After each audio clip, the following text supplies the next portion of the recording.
IVM.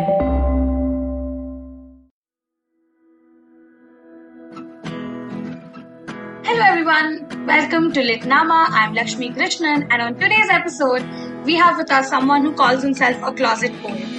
The first time I met this person, I actually did not meet them in person, but I met their work. I was at Spoken Fest, and while everything else was going on, this one stray line came to me, which went something like, "हम बंजारे हैं, हम बंजारों को, दीवारों से, दरवाजों से क्या लेना?" And I found myself walking towards the performance stage, and from there it has been a wonderful journey looking at all the amazing things this artist has gone on to do. He has actually composed music and written lyrics for Little Things, Got the Folks, The Dice Media, and countless other projects on the cultural landscape. He is now out with his own album called Aamad, which has spoken word, music, and a very, very personal journey. Also, he owns something called as the Baksa Studio, where he helps people create their musical dreams into reality, and also practices a very, very unique genre of music called the Urdu Blues. In times where Urdu is gaining prominence in how we understand pop culture around us or indie music around us, this artist also takes time to educate people and himself more and more about Urdu every single day. Joining me right after this short break is artist Sameer Rahat.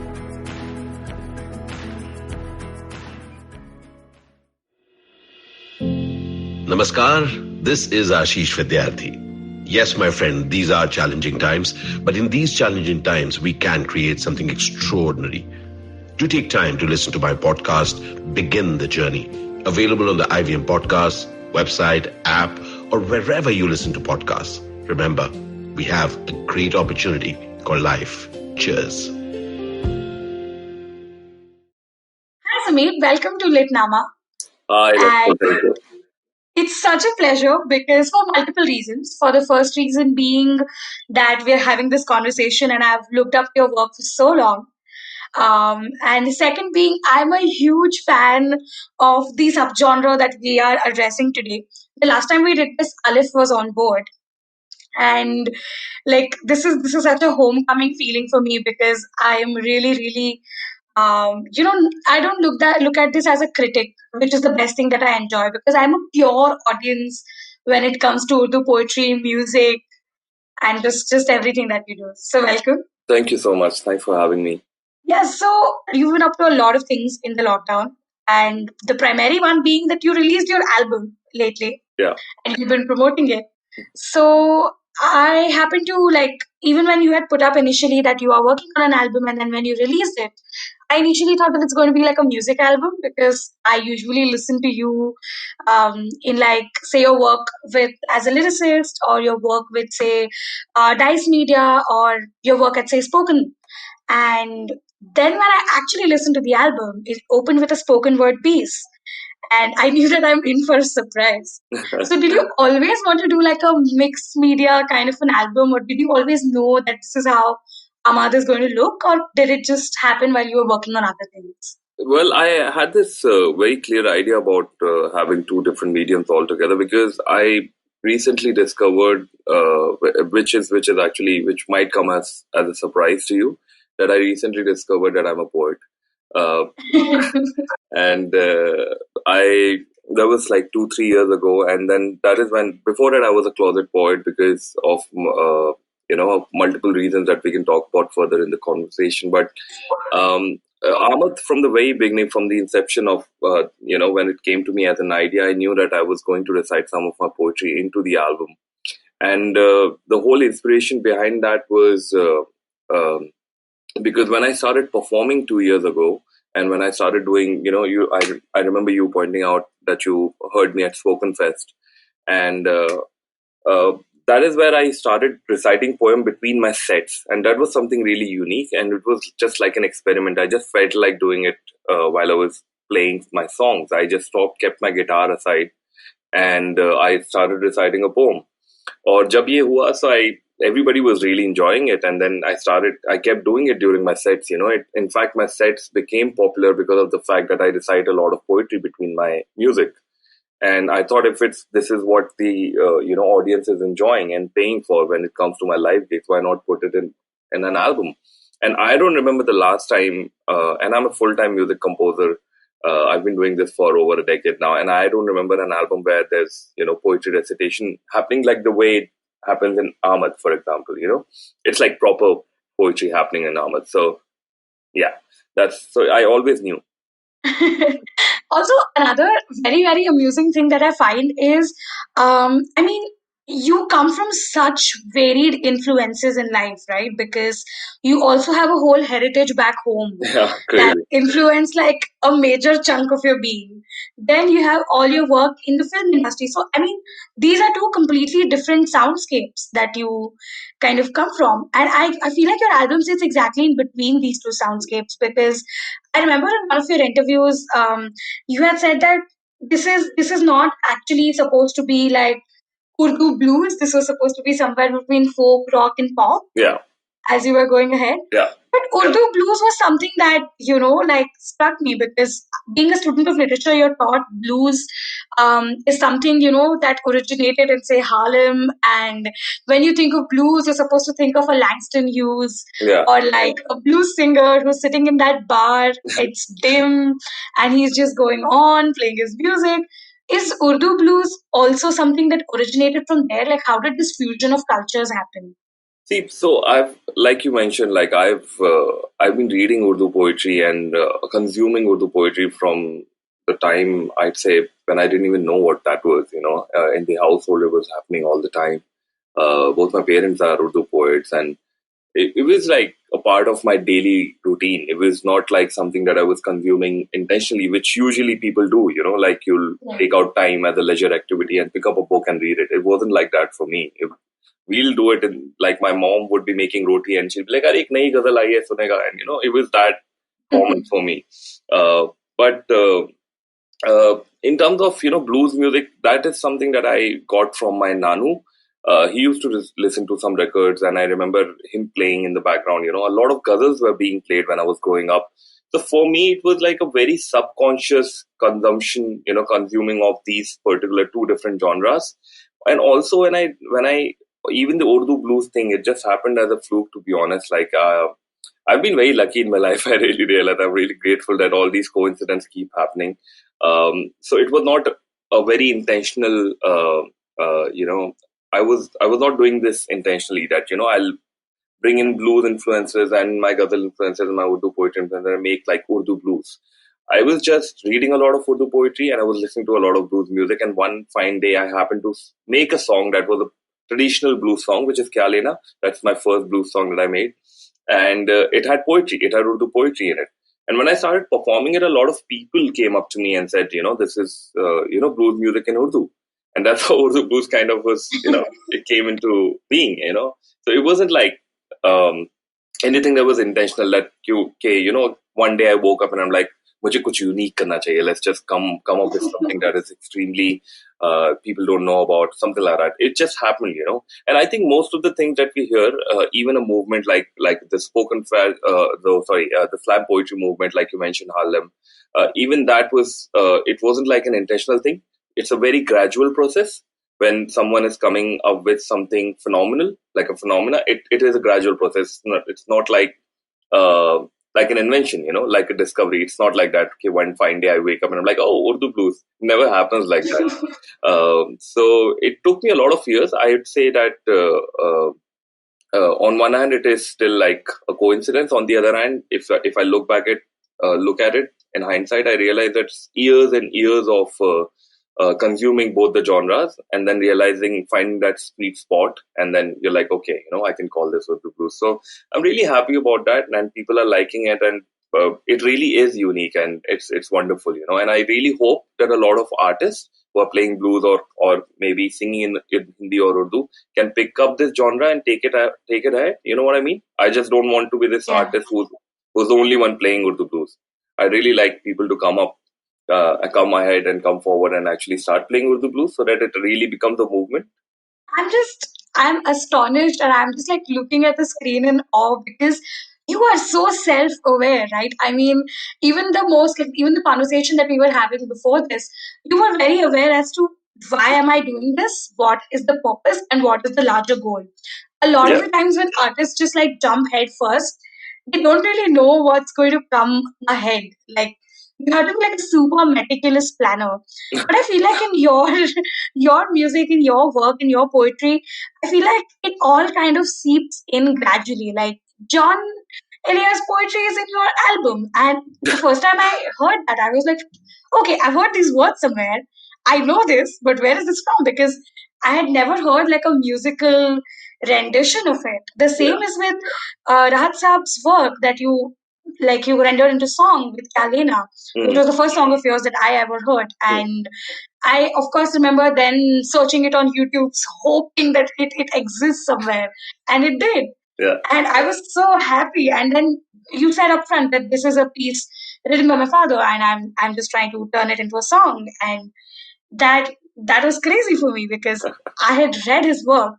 Like you made words come to life for me, Yeah. and that's such a difficult task. So how do you like? Do you know when you look at a poem that this can be turned into a song, or is it like a process that you filter through it? Like, what's your process of this conversion? So, like you mentioned, Lakshmi, Aamad, the album is not really a Urdu Blues album, and there are no blues songs on Aamad at all. It was a very intentional, decision to not have any blues songs on the album, because I want to do like a separate blues album, like a separate Urdu Blues album, and I've been very clear about that. So that plan has been there for a very long time. So Ahmad was like these bunch of songs that I had lying in my computer for the longest time. I would play it to my friends, and these are the songs that never made it to any of my projects, as a film composer. So I tried putting it in a film. I would pitch it to directors. They would never go with the narration or anything at all. And but they were good songs, and I always thought that there was so much feel in the songs. There was a story to be told in these songs, and it would never fit in any of the projects that I was trying to do, because I just desperately wanted them to come out. Then I realized last year when I met Kashif. So when I met Kashif last year, Kashif is the guitarist of this band called Parvaz. I'm a huge fan of Parvaz, and he's so I was we were working on their last album, and then he said, because I was obviously playing these songs to all my musician friends, just where every time we would chill. And he said that, I think, Sameer, it's high time you should compile these songs into an album. And that's how Aamad happened. And with Urdu Blues, what was happening is that I would, like I said, I would read Urdu poetry and I would look at one poem. It really is that magical, to be honest, like you mentioned. It really happens like that, the process. Like I usually just look at a poem and I'm like, whoa, this has got that, the meter, I'd say. So if we talk about the technicality, so you're like, oh wait, iska jo beher hai, iska jo meter hai, it does sound musical, and maybe I can make it into a blues song. And then I attempt it, like I just pick up my guitar or just sit on the piano and do like a standard blues progression and try and sing it, and it just happens. There have been times when I've picked up a poem intentionally just to make it into a song because it really hit me hard as a poem, and it just didn't work out. So it has to be a perfect marriage, and so it's like you have to leave it to the blues gods. So and just hope that it works out. To be honest, it really is. So this is an affirmation that blues gods are really out there Yeah, looking at your definitely. work. Oh, trust me, I'm like the living example of that.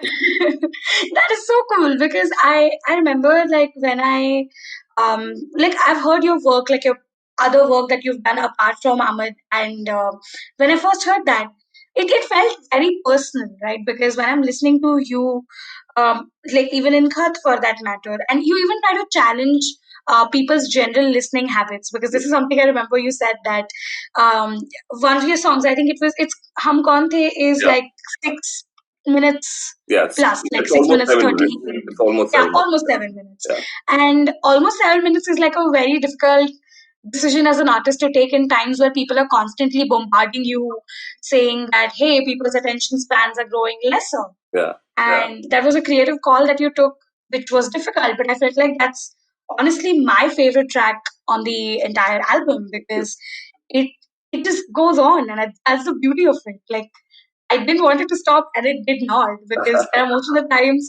when you listen to a song with this intense sense of longing that why did it end, and this one exactly lasts like till that point where you're happy and you're like satisfied with the, like, I don't know, weirdly I feel, does music have an aftertaste, or am I like thinking too much about it? I don't know, like, does it like leave you in this It does. like It does. It state? definitely Yeah, does. I mean, so yeah, that, and I am like a complete stranger to there because I knew that it was a meter, but I've never actively. I'm just so scared of ever trying to write a poem in Hindi, let alone Hindustani, or use Urdu mildly in it, Yeah. because there are so many rules, right? And like you have to follow them, because otherwise it just becomes like, it's not wrong, but it becomes not what you intended to write. So if you don't write the ghazal with the rules, it's not a ghazal. It's just that simple. Yeah, that's very well So put, actually, Lakshmi. That's very well put because like I said, it's like music, like there are certain rules in music, and to break them, you got to know them in the first place, isn't it? true. And That's like, that's so important. yeah, and you can be this cool person who can come up to me and say, oh well, it's just poetry. At the end of the day, it's all art, right? And I can do whatever I want. But that is true. But then don't call it ghazal, you know. So you can't just come up and sing random notes and say it's in this rag, because it's not in that rag. You got to follow the notes of that rag, and then you can call it, okay, it's space. So it's exactly the same analogy when it comes to writing Yeah, ghazals and poems. true. I mean, writing is a completely different aspect of looking at music, which people generally tend to simplify a lot. Yeah. Like people think music is lies in the performance, which I agree that performance becomes a very essential element. But I Yeah. still feel like this process of it being written and like to set it to that music and to understand where does it fit, you need to be like again, blues gods have to be like happy upon you Yeah. for you to know where, like, how to compartmentalize. When we talk about compartmentalizing, you also run Baksa, Yeah. and the Baksa Studios is like one of the places I 100% want to visit, because the description of it read books and I was sold right there. So, I mean, it's crazy because you're also a lyricist, you are also a music composer, you are also a writer, you're also a performer.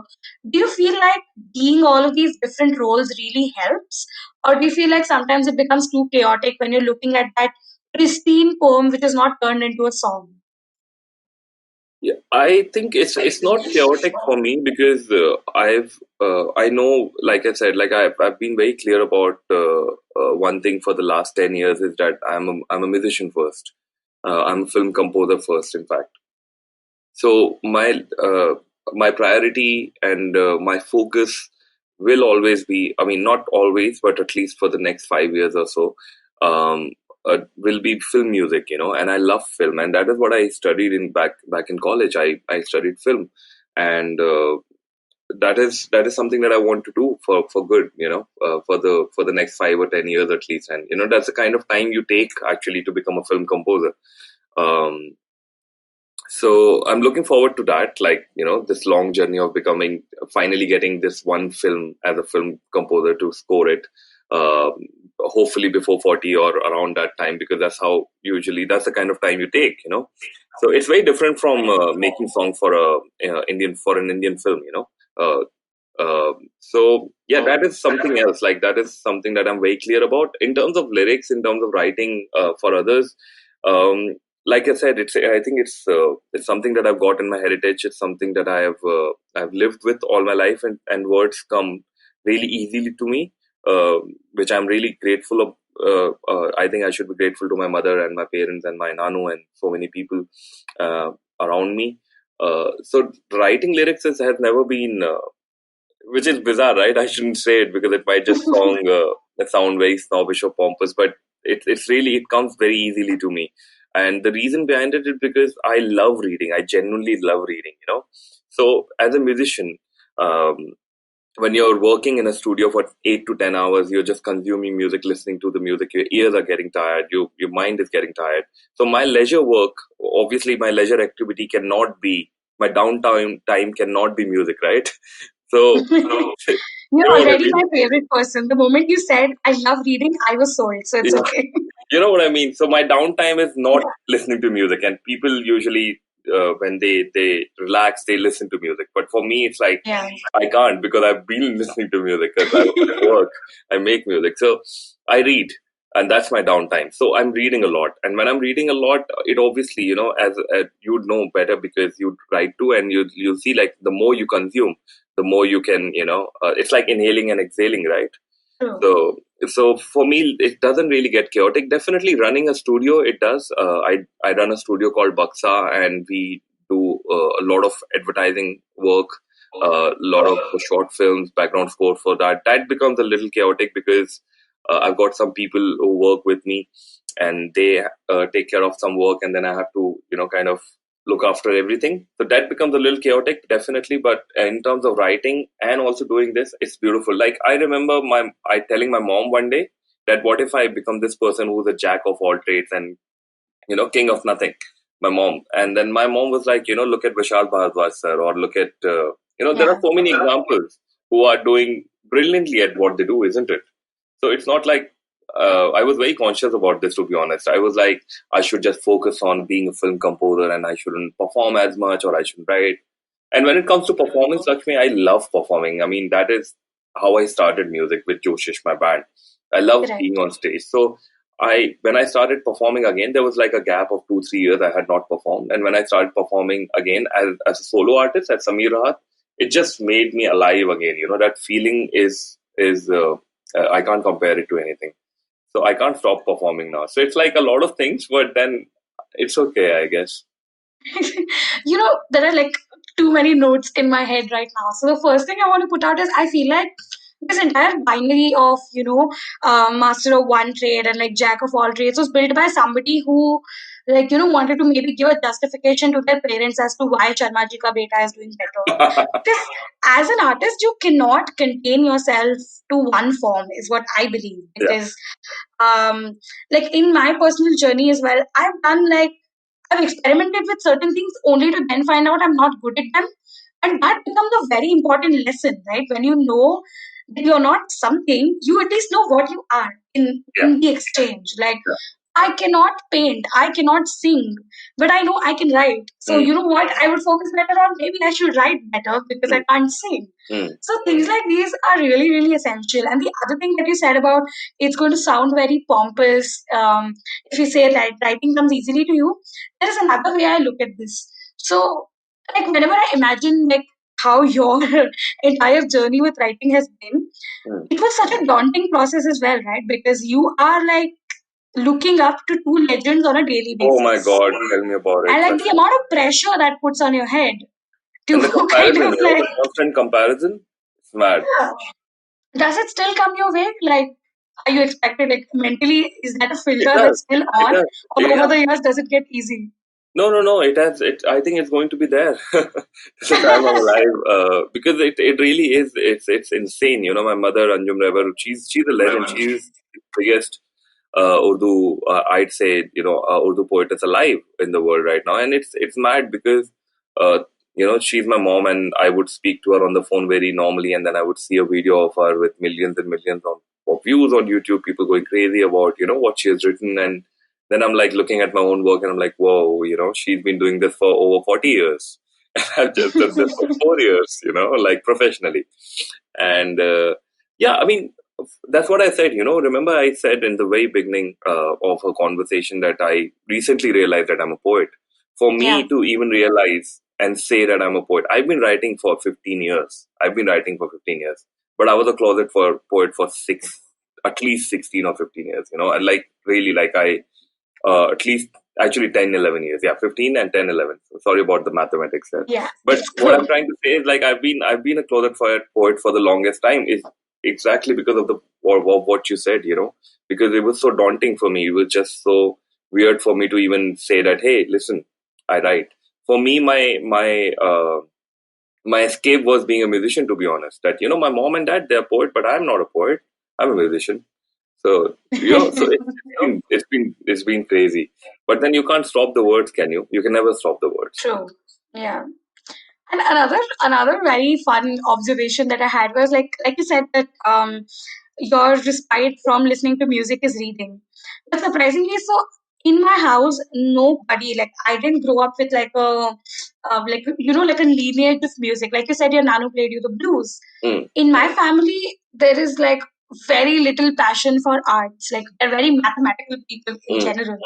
So to grow up with like to stumble upon music like that's not your mainstream Bollywood music, and then to kind of discover this entire undiscovered world of like of course most of people like me start with Coke Studio Pakistan, and then they go up the scale, and then they find Nusrat Saab's work, and then they kind of navigate this space, and then you notice there's so much out there. Of course, Recta has made it easy for us to kind of have access. True. But I feel like Urdu music that you do in Urdu or Hindustani for that matter is still a lot of reading. Yeah. And just listening, because you are not listening for like majorly the tune or the rag. Of course, if you're somebody who's an analyst, you would do that.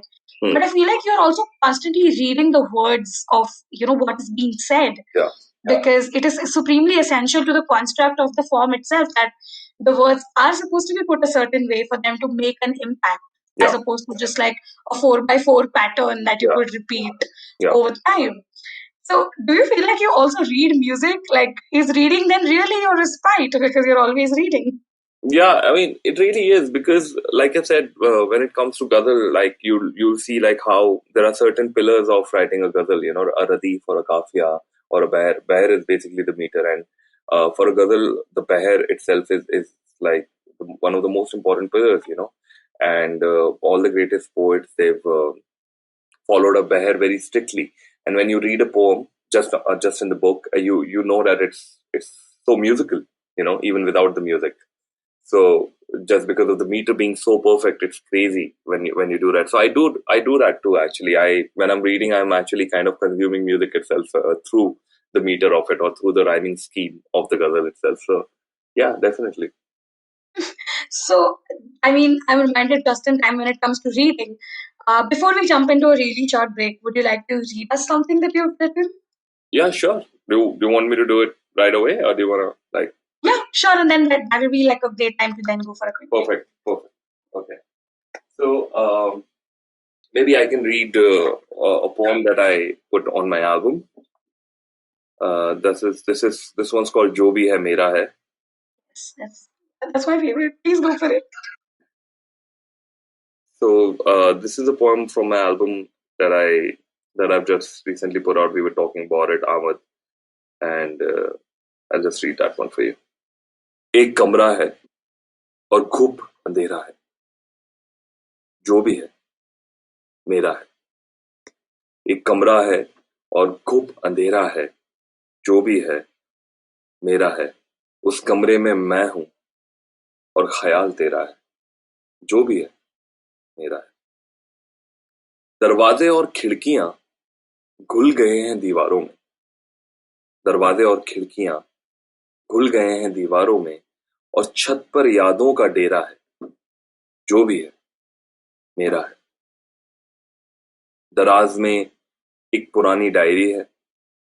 दराज में एक पुरानी diary है. उसमें कुछ अधूरी नज़्में हैं. उन सब में जिक्र तेरा है, जो भी है मेरा है. रात थक जाती है तो सुबह होती है. रात थक जाती है तो सुबह होती है और धूप से पर्दों पर बनता एक चेहरा है, जो भी है मेरा है. एक कमरा है और अब रोशनी का घेरा है, जो भी है मेरा है. उस कमरे में मैं हूं और ख्याल तेरा है, जो भी है मेरा है. शुक्रिया. This was so beautiful, and this is like okay, this is like my second favorite because I already told you what was my favorite. So this is like if it's in a spoken word, then this was the most like honestly, there's so much to discuss about how spoken word pieces in Hindi, Hindustani, and Urdu are also written, right? But I feel like we should reserve that for after the break. So let's just go for it and we'll see you back. Thank you so much. Perfect.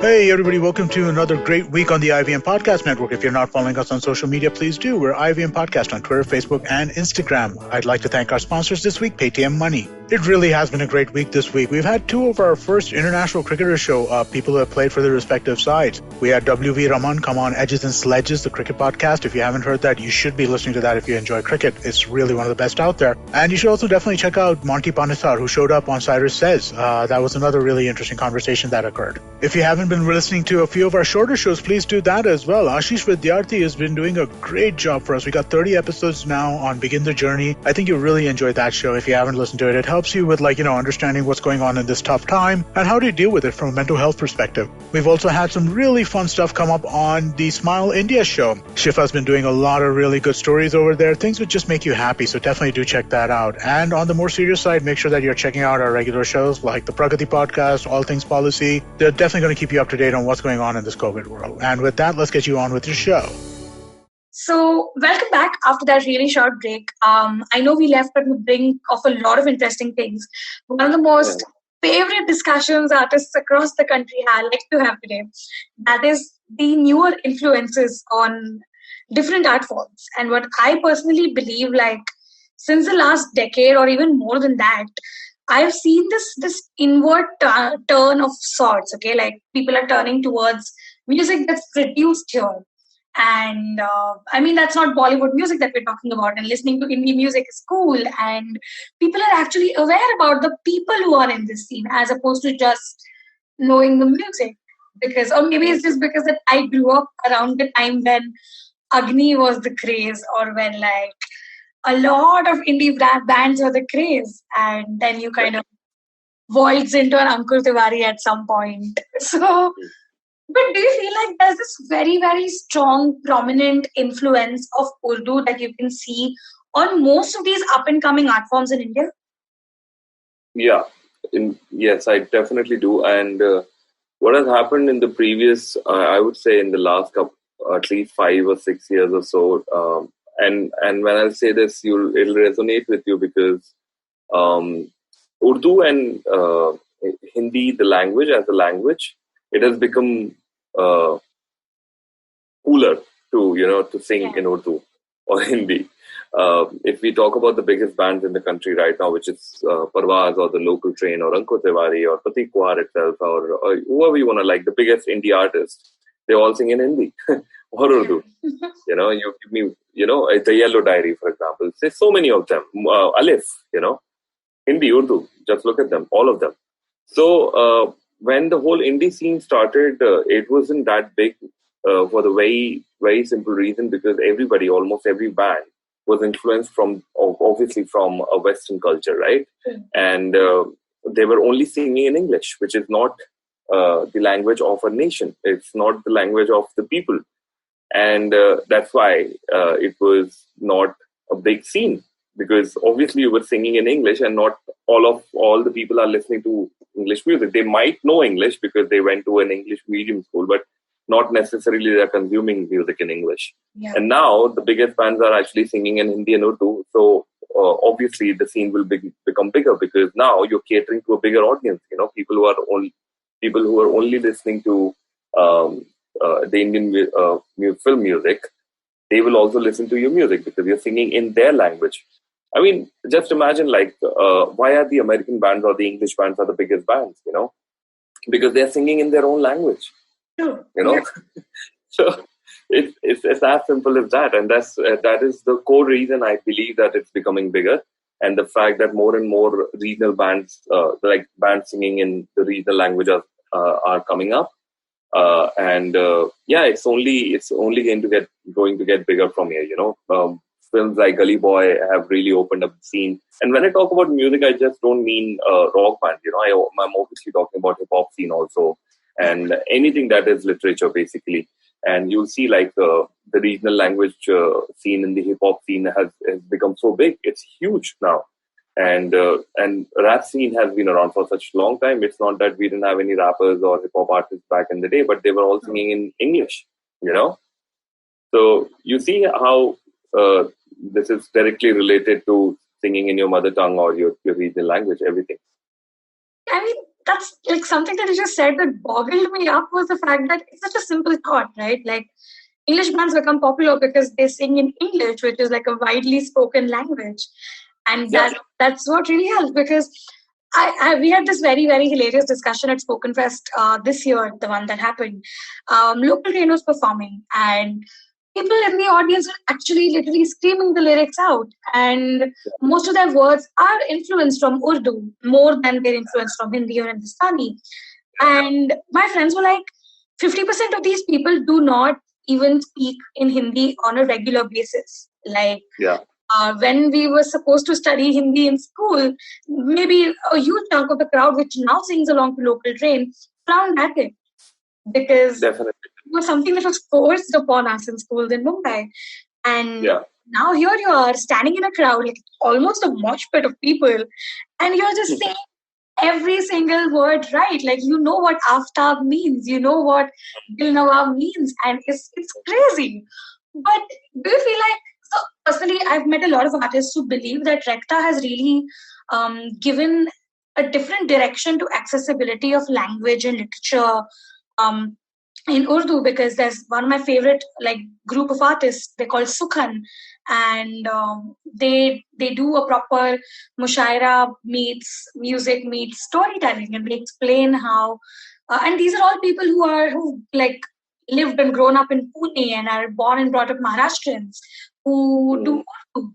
And it has taken them a long time and a lot of practice to get the ease of language, because they focus more about what's the ledger of what they're saying and what does that mean. But at the same time, do you feel like there is a very, very a different downside to this entire movement? Because I've also seen a lot of poets complain that finding a synonym for pyar on Rekta and using say ulfat, if I'm not wrong. Yeah.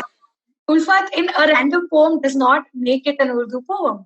So, if you find yourself, you work with a lot of artists, you're somebody who's always collaborating with cool people. What are your thoughts about all of this happening? It's a beautiful question, something that I've been meaning to address in any of my interviews, and because of the album, Aamad, I've been doing a lot of interviews with a lot of newspapers and magazines, and nobody's really asked. So thank you for this. To be honest, I wouldn't say it's a problem. I would say that it's a part of the process. There are artists because initially I found it very frustrating when I would come across bands who would just, for the sake of sounding cool, they would just look for a word and just put it there. And they wouldn't even know the meaning of it. And then what really bothers me, and it really does bother me when I come across bands who call themselves Urdu bands or even Hindi band, and the lyrics don't even mean anything. They're not even rhyming in a song. Come on, I mean, it's not even a poem that you have to worry about the rhyming. I think it's even the songs are not rhyming. It's crazy. But like I said, it has become a trend now to sing in Hindi, and of course it's like a cooler thing to do than being in an English band. Which is really weird. But now I don't look at it as a problem, because recently I've come across artists who've become aware of the fact about their drawbacks. For example, there are artists who would come up to me and they'd say, I really want to do this song, and the initial idea has always been the song as I've always heard this song in my head as a Hindi song or an Urdu song, but I'm not good at writing those lyrics. So will you help me out? So the fact that a lot of artists who are responsible, who are great musicians, probably great writers in English, but not very good in Hindi or Urdu, are actually aware, and they are approaching lyricists and writers and collaborating with them, and that's the way to go about it. On the other hand, of course, there will always be this bunch, this bunch who wouldn't give a damn about that, right? And you can't do anything about it. And trust me, these are the people who are getting millions and millions of views. It's madness. And that is something that I've detached myself now. I think the idea is to keep your head down and keep doing what you're doing, and be aware of what you're doing, and just learn as much as you can, so that you can pass on that knowledge as much as you can, and not really worry about the bigger chunk. It's almost like the politics that is happening in India, the political situation. You can't do anything about it. Like all you can do is be a part of the movement and all the protests and everything, and stand up for your right.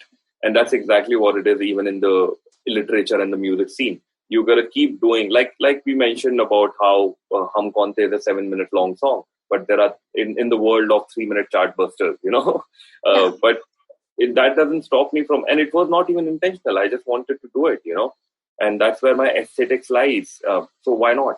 That is where it is what it is. So the point is to keep doing what you're doing, and not really be bothered about it, because you can't stop it. You can't. How can you even expect everyone to understand, to follow a certain rule or a certain protocol, or even learn? People will do what they want to do, and everybody has the right and the freedom to do it. So, yeah, that's what I think. This is perfect because, I think I did a good job asking you this question, because it has been on my mind for a really long time. And I stopped scrolling on social media because it kind of frustrates me. But you got to do what you got to do, because that is where you understand your world. You kind of rationalize things. And I've seen a lot of poets, a lot of artists today, like spoken word artists, go back and forth about, oh, you should not have said that. And as much as I understand, the reason why I also asked you this question, because I know you're actively someone who's up for teaching someone. So in case somebody makes a mistake and you see it, you are going to be that person who's like, hey, listen, this is how it's supposed to be done. And you're not saying it with a sense of superiority, but you're saying it like, hey, here's a rule book. This is how it works. And I feel like somewhere that is very essential, because honestly, just like you mentioned, Gully Boy, right? Now, for someone who has, say, grown up following the underground rap in India way before, Divine and Nazy and everyone went viral, and what lies in the meat of it. And then when you see the entire Gully Boy trend that has sparked after, with the apps coming out and with everyone now rapping, and every third person is a rapper. But honestly, I feel like it's not their fault. When a form becomes popular, of course, everybody wants to be in on it. But what are you doing to refine it? What are you doing to set a precedent, set an example that someone else can follow? So if I am saying English slam poetry is supposed to be a certain way, I can only say it when I am setting a precedent for someone to follow. Hey. That is actually very well pointed out, Laxmi, because I was, like I said, I like to share this small anecdote about this whole frustration that I had for the longest time. My mom, she's been a huge influence on my life, not just my poetry or anything or my music, but when I used to get all frustrated about how there are bands that are coming up without any meaning, or meaningless lyrics, or it's just not right. And what really frustrated me was the fact that how can you serve people something which is mediocre, because then that becomes a standard, right? Sure. If you're going to serve something mediocre again and again, or almost all the artists, then the people will think that, okay, this is it. This is the best thing out there, and it is what it is. And I was discussing it with my mom, and she said something beautiful, and that changed everything for me. And that has brought in a lot of patience in terms of my process as an artist and what I'm doing, in terms of this movement. She said that, if you don't like it, what about your album? Why haven't you put out an album in the last 10 years? Why don't you do That's something such a about mom thing to say. Yeah, and she said, you want to change it, you put out an album, so that even if it doesn't become go viral and everything, because obviously people are listening to something easier or whatever, and there are more number of artists who are not doing the kind of stuff that they should be doing. I mean, you can't even put it into a box, you can't really say it, but I'm just saying that it's not something that is not really correct, in terms of the way it should be. But she said, why don't you put out your album? Why don't you do something about it, so that at least you have an example to point out to, like you said, So if there's a listener who's listening to something that is not that great, and then I can go up to them and say, hey, have you heard Parvaz, by the way? And they're like, oh, no. And then you can play Parvaz to them, or Aleph, or my music. And then you're like, oh, all right, this existed. So this is much better than just bitching about someone without really having your own stuff out there. How will they believe you? So yeah. So I'm glad my album is out, and another will come out soon this year. I'm just so excited for even like your second album because honestly, I am a huge fan of artists who kind of accept their position as their like aspiration is great, but sometimes when you're say communicating to a whole, like for example, when you are talking about Urdu blues, you're not someone who's saying that I am the only person who's mastered the art of Urdu blues, but you're saying, hey, this is an art form that you should experiment with, and I can help you with that. And I mean, you did everything in your mind to do that. When you even set up Baksa Studios, you were also like, you introduce your studio not as like a state-of-the-art facility where you can come and record anything you want. Just like, hey, there are books, there's guitar, there's a piano, there's recording. Do you want to come over sometime? It's as simple as that. And I feel art and literature will only thrive when artists honestly also take up the work to kind of know and realize that they're also in a place from where people look up to them, which means whatever they do sets an example and they can learn from them. Like authors have a very long way to go with this, but I feel musicians and poets are getting there really faster. Yep. That being said, I remember this one conversation you had, I think it was with Indian Express, and where you were talking about, like, it really amused me how you broke down a ghazal and you were like, hey, this is how a ghazal is supposed to be written. It just does not just like exist in a void. But I feel like, again, like you said, like if you serve mediocre, then mediocre becomes the norm. If you see, Bollywood used to have some really, initially they used to have some really good ghazals, and then now they've just disappeared almost. And you're just sitting there thinking, how does this make any sense? Because the love songs that were written before, I feel they're evergreen, maybe also because somewhere they followed the rule. Like, I'm not someone who's like a pro-rules person all my life, but I feel, like, what is the situation when you're, say, writing a nazm as opposed to like a very different form, these specific forms of writing that Urdu has? Has your reading kind of taught you how to do things better? Like, how did you go about that?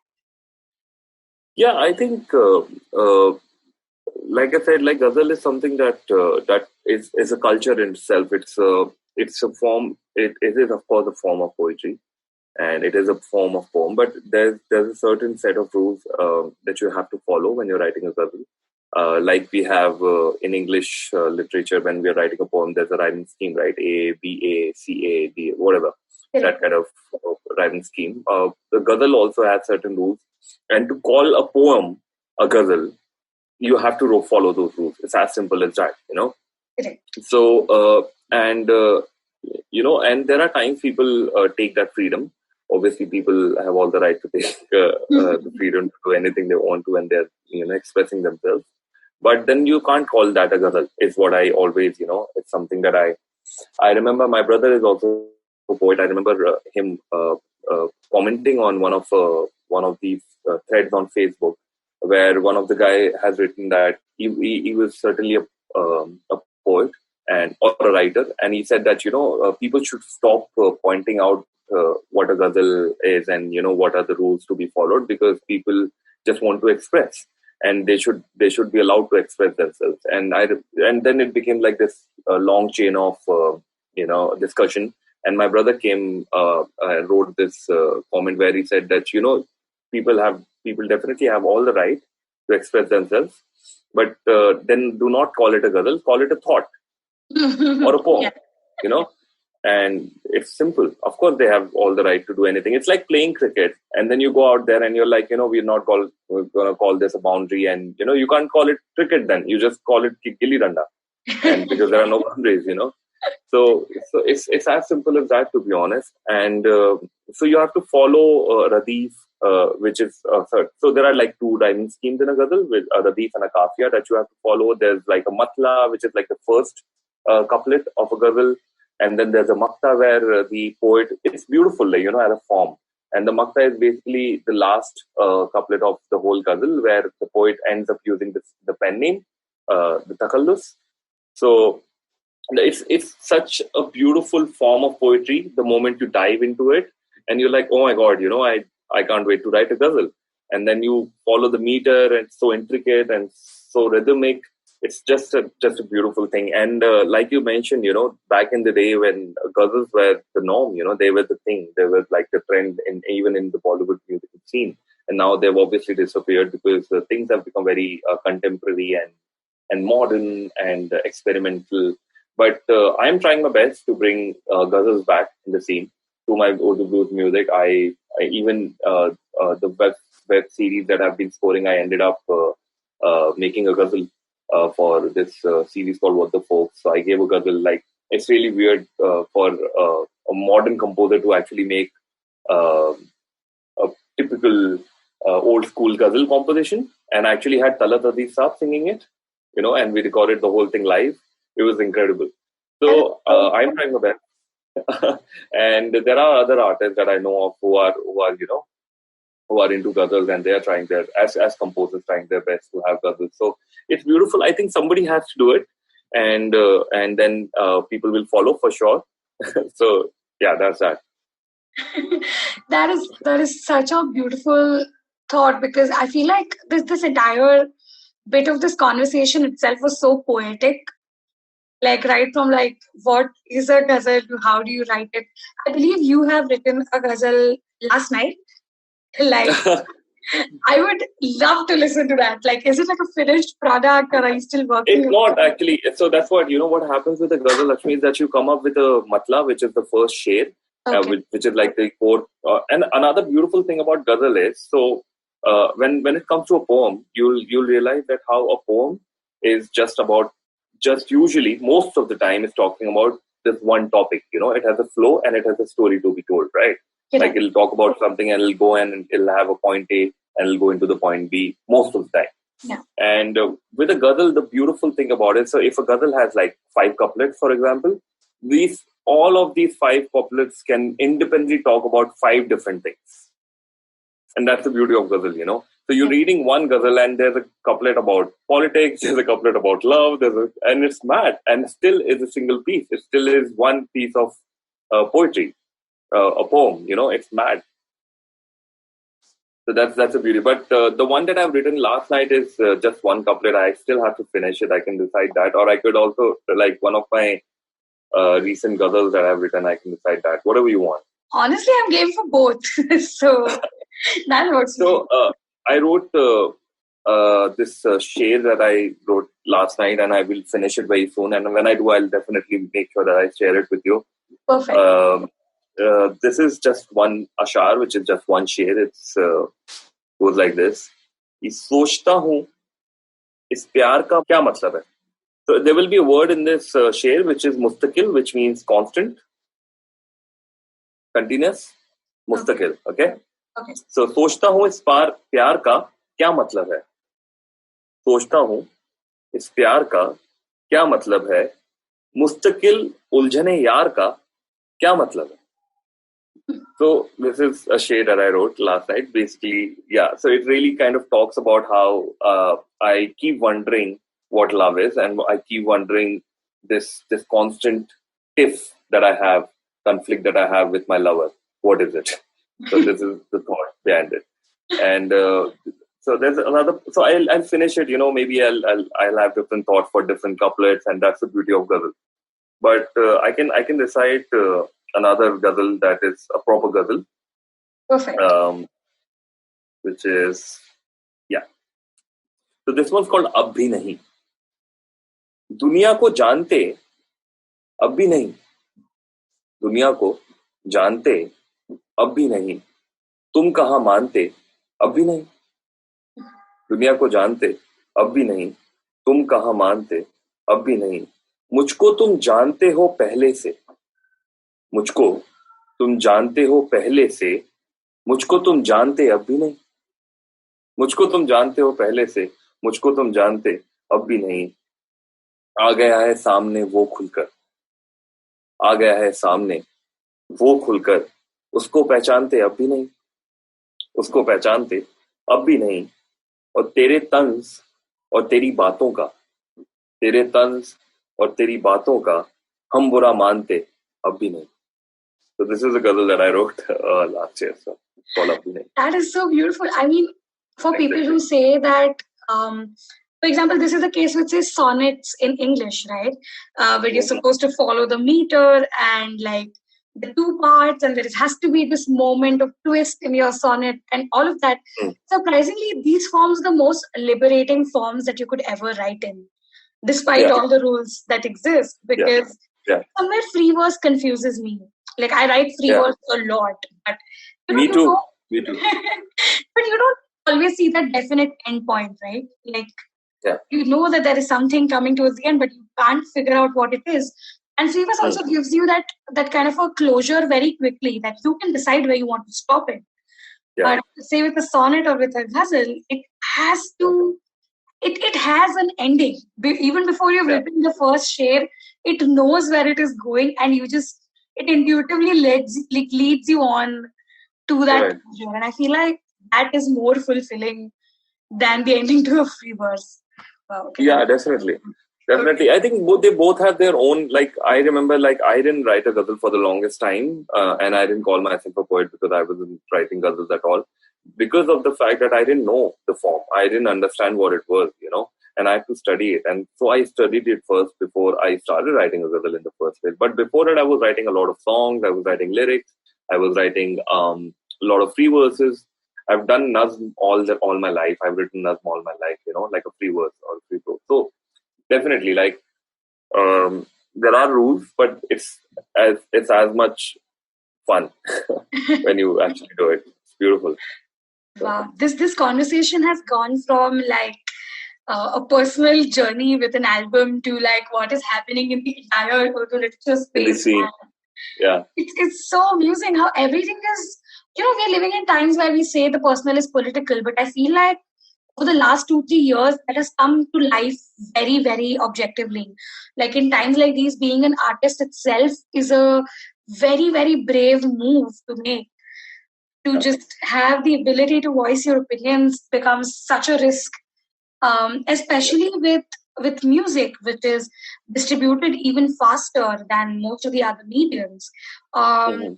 How have you kind of grappled with these changing landscapes? Because your work is also so personal, right? And if you even look at blues originally as a form, people think it's a form of lamenting. But I feel like blues are very hopeful. Like they are lamenting the past, but they're like, okay, but there's going to be a present. And that kind of is the undertone of a blues song. So does your work also look up to a future? Like, how are you making sense of the world around you through your work?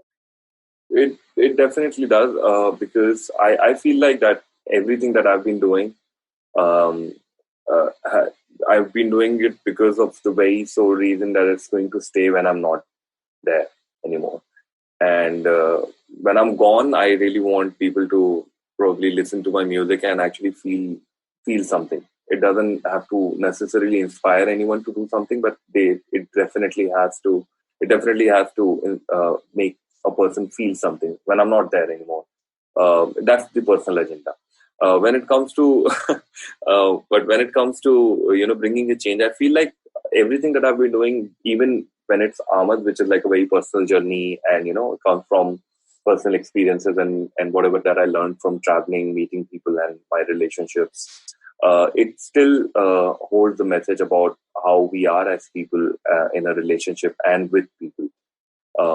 And that is what I think that is, again, as an artist, it is very important for me to not do anything that doesn't hold a purpose, or it's just there, for the sake of it. So when it comes to blues, like you said, it is a form of lamenting, and how, to kind of dwell in your history and say, what you've been through. But it is definitely hopeful. It almost like bears the flag of hope for me. I feel like blues music has always been this form where you're talking about what you've been going through and what you have been through, and also talking about that this shall pass, and it will.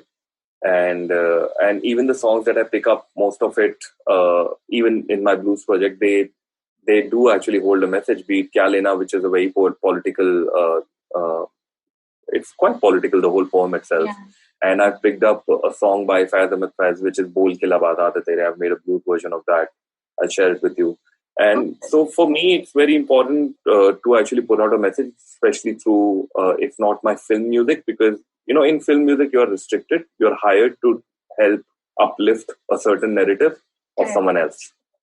And you can't really address your own agenda there. You can't really address your own thoughts in terms of, okay, I want to bring a change, but it's a romantic film, and the person is like, what are you even saying? It's not going to work out like that. So with my independent music, and I think it goes for everyone, every artist, be it a poet or a musician, who are basically also pursuing a commercial particular angle in terms of their art, and also doing independent form of art.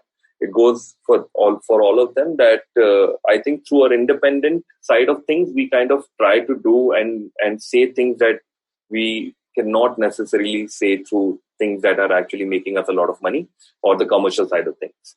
So that is what is happening when it comes to my own music. I definitely, even my poetry, it's I can't help but be political. I just can't. There are times when I've run into arguments where people told me that, oh, just because you're an artist doesn't mean you have to comment on the social or the political scenario. But I feel like, forget about being an artist as a person. You have to be aware and, be a part of it and say, at least have your own stand, or at least, if not have your own stand, be clear about the fact that you don't have a stand. People are there who are not even clear about that.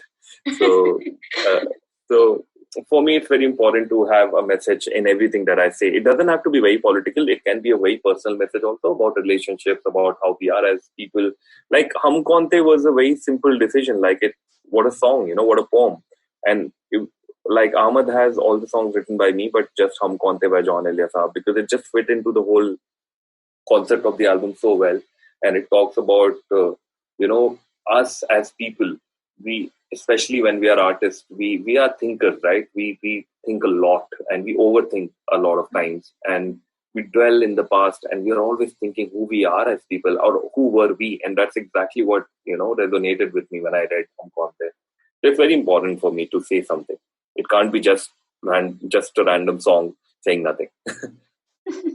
And more power to this, more power to artists who are like, despite all the threat that stands in front of us, by speaking our minds, we're still standing up. And like you said before, you need to stand, and that becomes the most important. The bravest act actually is to take that first step. Everything else just follows and falls in place. This was such a beautiful conversation, Sameer. I am so glad this happened, and like I feel like this is like a capsule of like, how can you kind of venture into a rather daunting world where you are trying to figure out what's the language that works for you, what's the style that works for you. And honestly, it just all boils down to one message, that what works is what you make work. Like, you have to put in the hard work. Nothing is just going to work for you magically. So true. Yeah. So thank you so much. And I believe Aamad is streaming on all the platforms where you listen to music. And Sameer, can you just quickly drop your social media handles so we know where to catch up with your movement? So my website is singer-songwriter.com, and I'm there on Instagram and Facebook and Twitter and YouTube as Sameer Rahat. So just instagram.com/Sameer Rahat or anything.com/Sameer Rahat. And so please follow me and listen to the album. And it's really important for the independent artists too, because it's not released under a label. It truly is independent. So it's very important for everyone who's going to listen to this to at least do the least, which is share the album if they like it, if it resonates with them. So that will mean a lot. Perfect. That just sounds great. I'm not going to say anything beyond that, because that is the note I want people to take away. This was such a brilliant conversation again, Sameer. Thank you so much. And I hope to listen to your second album really, really soon. Yeah. And thank you so much for having me. Yeah, we'll run into each other at another Spoken Fest soon. Very soon. Okay. You take care. Thank you. Bye. Take care. Thank you. Bye. Bye.